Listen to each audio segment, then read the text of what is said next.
বিএনপির ৪৭তম প্রতিষ্ঠাবার্ষিকী উপলক্ষে ডক্টর বাংলাদেশ কর্মসূচি নিয়েছে। তার মধ্যে পোস্টার প্রদর্শনী এবং জিয়ার মাজারে ফাতেহা পাঠ এবং আগামীকাল র্যালিতে অংশগ্রহণ এবং আগামীতে আমরা একটা আলোচনা সভা করব। আমরা আজকে প্রতিষ্ঠাবার্ষিকী মাজারে আসছি। আমরা একটা আলোচনা সভা করব স্বাস্থ্য খাতের উন্নয়ন এবং সামনে ভবিষ্যৎ স্বাস্থ্যকে উন্নত করা যায় সেটা একটা আলোকচিত্র প্রদর্শন করব।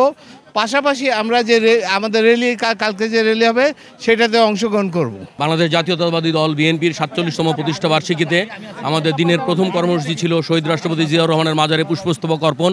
এরপরে আমাদের পরবর্তী কর্মসূচি আমাদের স্বাস্থ্য খাতের সংস্কার সম্পর্কে আমাদের একটা আলোচনা আছে। প্রত্যাশার চেয়েও আমাদের অংশগ্রহণ এবং স্বতঃস্ফূর্ততা অনেক বেশি লক্ষ্য করা যাচ্ছে। কর্মসূচি সম্পর্কে আপনি ইতিমধ্যে অবগত হয়েছেন। ইনশাআল্লাহ আগামী যে কর্মসূচিগুলি আছে, আগামীকালের মূল র্যালি এবং আমাদের আলোচনা সভা এবং আলোকচিত্র প্রদর্শনী সহ আমাদের অংশগ্রহণ এবং স্বতঃস্ফূর্ততা অনেক বেশি হবে প্রত্যাশার বাইরে।